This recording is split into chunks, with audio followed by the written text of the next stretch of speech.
그래서 자, 그 런던 대화재 보험에서 이제 화재보험의 탄생 이야기부터 얘기를 시작합시다.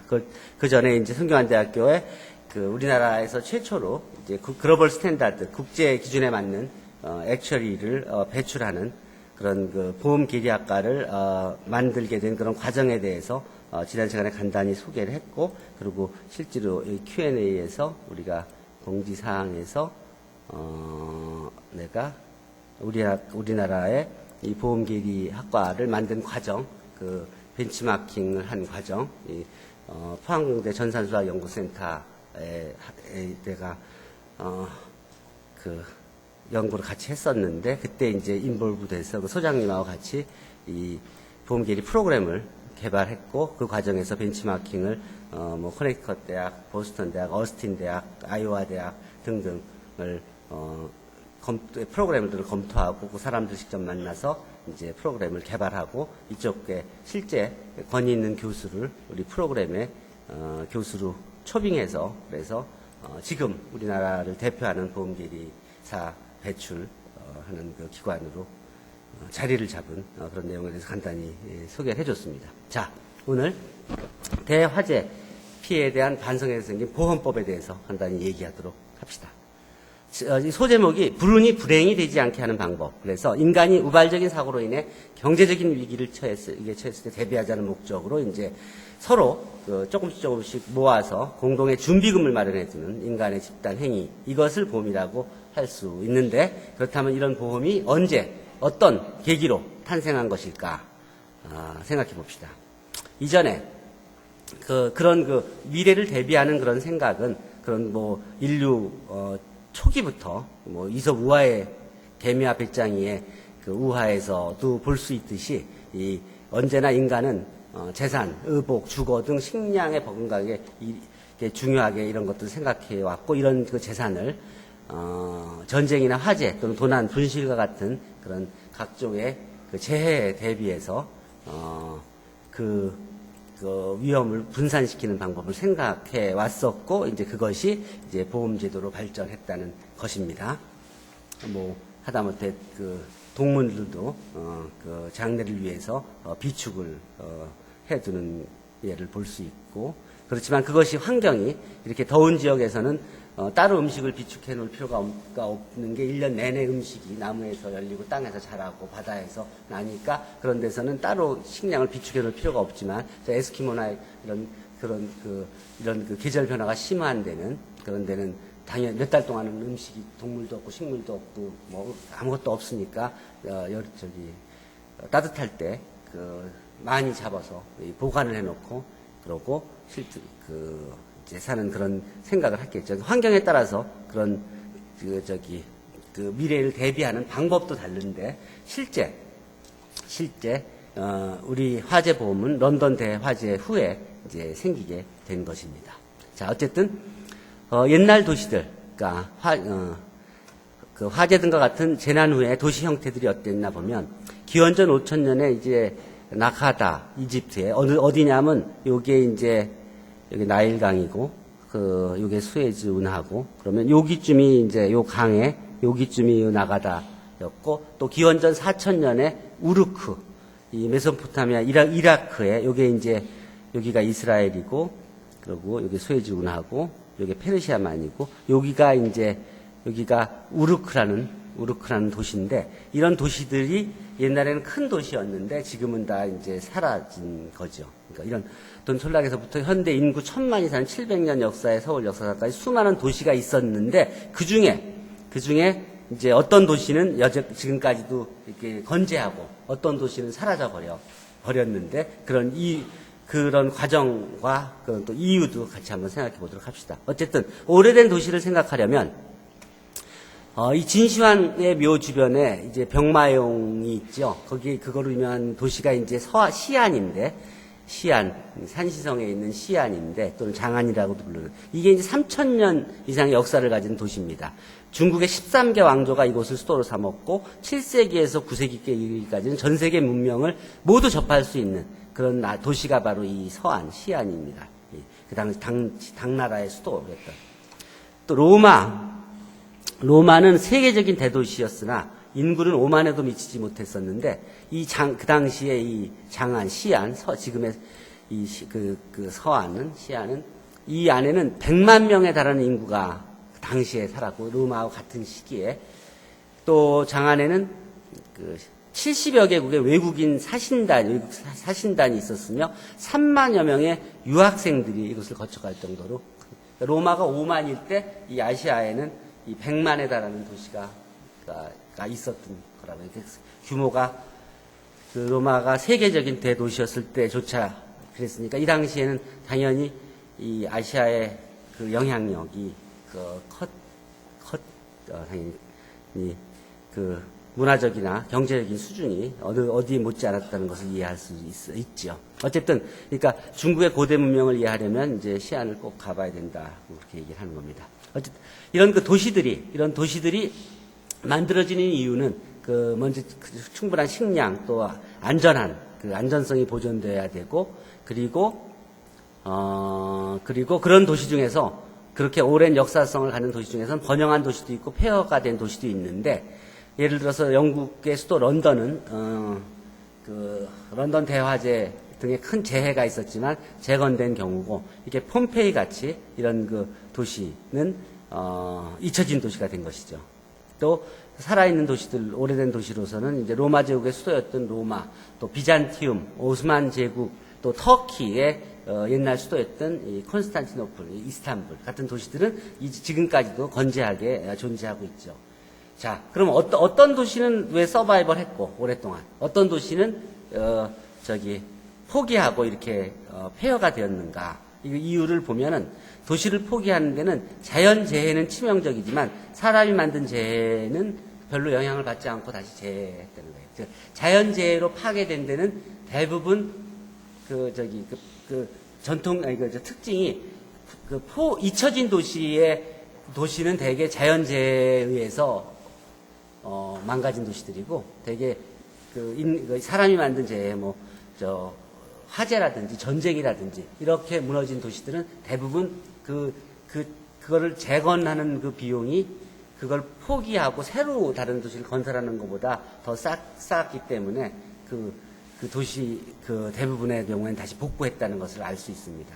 그 예를 분류해서 본 게 다음 페이지인데, 인간이 만든 도시는 천재와 인재로 폐허가 된 예가 많이 있는데, 이 천재로 하늘의 재난으로 폐허가 된 게 이제 폼페이는 화산의 분화로, 또 크레타 섬은 큰 지진으로, 그러고 이제 또 강의 흐름이 변해서 사막화가 돼서 이제 없어진 도시들도 많이 있고, 또 인재에 의해서 폐허가 되는 경우가 이제 전쟁이나 정복으로 많은 도시가 폐허가 돼 있었고, 또 대화재로 폐허가 된 도시가 많고, 또 대전염병으로 폐허가 된 경우도 많지만, 대개 이렇게 된 데는 재건이 불가능했고, 이런 도시들은 대개 재건을 했다는 예를 한번 보여준 겁니다. 이게 그 예로 이제 그리스의 크레타 섬의 성전이라든지 또 히로시마의 이 원자 폭탄이 떨어진 후로 다시 복원된 그런 예인데, 다시 한번 최근 사진을 보죠. 크레타 섬의 이제 이클라리온 성 궁전 이런 것이 이제 옛날에 그 도시로 남아 있었던, 그러니까 이게 이제 지진으로 이제 폐허가 돼서 여기는 안 쓰고 이제 다른 주위가 생성된 그런 얘기고, 이게 이제 레드포트라는 인도 무굴 제국 시대의 성체인데, 여기도 이제 전쟁이나 등등으로 폐허가 됐던 데고, 이제 여기가 히로시마가 이렇게 1945년 8월 6일 날 원자폭탄이 투하되면서 그야말로 폐허가 되었죠. 실제로 올 여름에 유엔 본부에 갔었는데, 유엔 본부에 가면은 이 히로시마 원자폭탄 투하될 때 거기에서 이렇게 나온 유물들하고 사람 뼈 같은 거 이제 그런 것들을 보관해 놨어요. 폭탄 이런 거 보면은 이 열이 얼만큼 셌는지를 이해할 수가 있어요. 그러니까 쇠가 엿가락같이 녹았다는 것이라든지, 사람의 뼈가 등이 거의 완전히 한쪽은 그대로 있는데 뒤쪽은 그냥 싹 녹아서 이렇게 반들반들해질 정도로 그렇게 되고, 유리병 같은 게 그냥 이렇게 엿가락같이 휘어 있고 이제 그런 것들을 볼 수 있어요. 어쨌든 근데 그럼에도 불구하고 이런 인재는 이 사람들이 복구하고 다시 도시를 재건한 것이라는 것을 알 수 있죠. 전쟁으로. 그에 비해서 크레테섬 같이 이게 이 화산으로 그런 천연재해로 이렇게 된 그 어디야? 아까 그 폼페이 같은 데는 그야말로 완전히 도시를 포기하고 다 소개를 한 것이죠.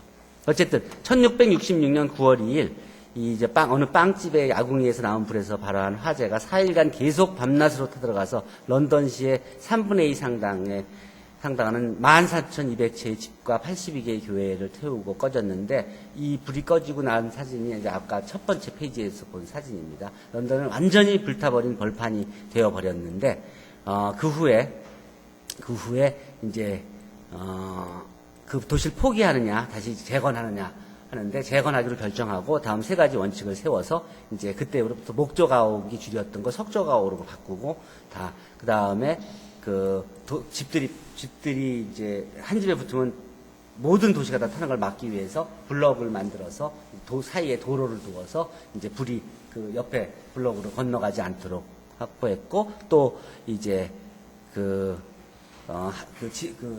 화재가 나더라도 그 위험을 분산할 수 있도록 화재 보험을 이제 확립하자. 그래서 이제 화재 보험이 이때부터 이제 생기게 된 것입니다. 근데 그렇게 이제 그 도시를 거의 폐허가 된 도시를 버리지 않고 재건하게 된 이유는 이제 그 런던이라는 도시가 가지고 있던 여러 가지 장점이 있었기 때문에 재건 비용이 이제 더 싸다고 판단했던 것이죠. 그때 이제 이게 런던시의 지도인데, 이게 템스강이고, 여기에 이제 저기 타워가 있습니다. 모니먼트가 있습니다. 런던 화재탑이 여기에 있습니다. 여기 런던 타워가 여기 있고, 이게 타워 브릿지가 여기 있고, 이게 트라팔가 광장이고, 어쨌든 버킹엄 궁전이 여기고, 근데 하이드 파크가 여기고, 근데 어쨌든 여기에 있는 이게 런던 대화재 타워입니다. 그 타워를 한번 볼까요? 이제 이게 그 사진인데, 이 사진이 어두워서 내 새 사진을 갖다 놨어요. 이게 런던 대화재 기념비인데, 이 런던 대화재 기념비가 이제 1666년 런던 화재 후에 도시를 재건하고 그걸 축하하는 의미로 세인트 폴 대성당에 을 설계한 크리스토퍼 랭과 로버트 후크가 디자인해서 1671년부터 1677년 시작해서 완성을 해서, 그래서 몇 년 동안 완성을 해서 어쨌든 런던대교 근처의 지하철역에서 템스강 방향으로 걸어가면 이제 보이게 되는 이런 모양의 도시입니다. 61m에 이르고, 요 61m의 높이는 어떤 의미가 있냐면 이 장소에서 화재의 근원지인 빵집까지의 거리가 61m라고 합니다. 그래서 그리고 31개 나선 계산으로 이루어져 있고, 위에 올라가면 런던시가 한눈에 보이고. 근데 생각해 보면 1600년대, 그러니까 17세기죠. 17세기에 도시를 석조로 완전히 다시 진 거예요. 그 이전엔 다 목조 건물이니까 높은 건물이 없고 웅장한 건물들이 나오기가 힘들었는데, 이때 이 런던이 이제 새로운 도시를 만들고 석조로 크고 웅장하고 한 도시를 만들면서 그 새로운 문화를 만들어낸 거죠. 그래서 유럽에는 이제 그런 식으로 도시들이 석조 건물들이 나오면서 고층 건물, 아주 고층이 아니라도 이제 보통 5층, 7층 뭐 이런 식으로 도시들이 구조를 갖췄고, 이제 우리 같이 큰 재난을 겪지 않았던 도시들은 나무로 된 집으로 하니까 대개 2층을 넘지 않는 그런 도시 구조를 오랫동안 유지해 왔던 것이죠. 그렇기 때문에 어쨌든 그래서 그 런던이 아주 새로 재건된 런던은 세계에 큰 영향을 미쳤고, 어쨌든 그런 과정에서 나온 게 이 화재 보험입니다. 이 화재 보험이란 무엇이냐? 그 17세기 전까지는 그 대도시에 대형 화재가 많이 있었는데, 이 런던 대화재 이후에야 처음으로 통계학과 확률론을 활용해서 수학적으로 엄밀한 화재보험 제도가 기축된 겁니다. 이때는 수학과 통계학과 확률론이 이미 발전해 있었기 때문에 이런 그걸 계기로 해서 화재보험을 제도를 구축할 수가 있었다는 것이죠. 쉽게 보험에 어떻게 만드냐는 것 얘는 간단하게 생각하면은 1만 채 집이 있는 도시에 집 한 채 값이 3억 원이라고 한다면, 화재로 인해서 평균 5년간에 2집이 불에 탔다 한다면, 그 보험회사가 화재 난 집에 5년에 한 번씩 총 6억 원을 지불하면 되는 거니까, 그러면 예를 들어 만 채한테 한 집당 6억 원을 만들어내려면 1만 채가 5년 동안으로 나누면 한 12,000원씩만 한 집이 매년 내면은, 그러면 6억 원이 언제나 준비가 되니까 화재가 실제로 나더라도 이제 해줄 수 있다. 즉, 한 집당 평균 보험료를 1년에 12,000원만 내면 화재가 난 집에 대한 평균 보험금 3억 원을 지급할 수 있다 하는 이런 이제 수리적인 계산을 근거해서 이제 보험 제도를 만들게 된 것이죠. 자, 그래서 그 보험 분류가 이제 공영보험과 민영보험 또 그리고 여기에 그리고 공영보험에는 뭐 산재보험, 뭐 연금 같은 게 들어가고 고용보험 이런 거, 실업보험. 그 민영보험에 이제 생명보험하고 손해보험이 있죠. 크게 생명보험과 손해보험. 생명보험은 길고 그리고 액수가 적은데 대신 길고 손해보험은 짧으면서 이제 크고 이건 서로 이제 이거는 물건에 대한 거, 되게 이건 사람에 대한 거 이제 그런 셈이죠. 그래서 피보험자는 보험료를 맡겨놓으면 보험회사는 그 돈을 일부 준비금을 남겨놓고 투자를 하고 그리고 사고가 나면 이제 보상해주는 그런 시스템으로 해서 제공된 것이죠. 자, 뭐 그러고서 여기 문제가 하나가 나온 게 이제 샘플이 자기의 경우에 지금 구입하면 안심이 될 보험의 종류를 우선순위를 두어서 여러 가지가 있는데 어떤 걸 갖고 싶은가, 있으면 좀 마음이 안심이 될까, 그리고 실제 도움이 될까, 개인에 따라서 뭐 여러 가지 생각할 수가 있겠죠. 그런 문제가 있고요. 그리고 또 그렇다면 이제 그 다음에 이 화재보험을 성공하고 나서 그 다음에 생명보험은 어떻게 생겼냐? 이 생명보험은 이 헨리 해성 여러분 다 알고 있죠? 이 헨리 해성을 이름이 붙은 그 헨리란 과학자가 천문학자가 1693년에 생명표를 작성했는데 이 생명표가 바로 The Law of Large Number에 의하여 입각해서 연령대별로 사망 확률을 나타내는 표인데 이 표에 근거해서 이제 그 생명보험이 이제 만들어지게 되는 겁니다. 그리고 이제 뭐 건강보험 뭐 여러 가지 다른 것들도. 어쨌든 이 보험 상품의 개발을 대부분 수학 전공자인 보험 계리인들이 하고 한국의 경우는 일제 시대 때 이제 일본의 보험의 영향으로 보험회사가 만들어졌고 그 다음에 해방이 되면서 이제 제일생명이 제일 이제 오래된 생명보험회사였다고 합니다. 그 얘기를 내가 그 당시에 이제 제일생명보험회사 보험 계리 실장을 하던 오세남 실장님을 통해서 사정을 들었는데 어쨌든 보험 계리인실에 수학 전공자들이 많이 있다는 것을 필요하다는 것을 알고 BK 사업단을 시작하기 전에 우리 성균관대학교에 보험 계리학과를 만들게 됐습니다. 그때 이유는 뭐였냐면 이 당시까지는 보험 계리인들이 그냥 많이 배출했었는데 그게 이제 되게 우리 국내 산업이라고 이제 생각하는 산업이었는데 그 IMF 이후에 이제 금융시장이 열리고 보험시장이 열리면서 외국계 기업들이 선진화된 그런 수리적인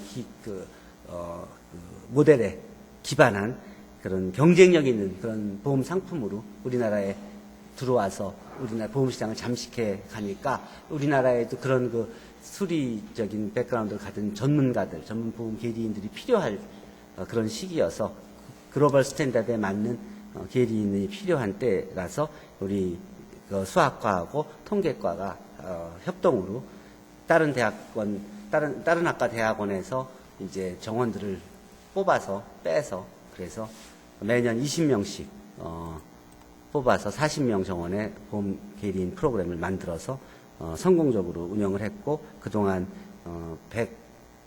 120여 명의 100여 명의 보험 계리인을 배출해서 거의 우리나라의 지금 모든 보험회사의 계리인실에 근무하고 있습니다. 어쨌든 여기에 이제 그 역사가 간단히 내가 써놨네요.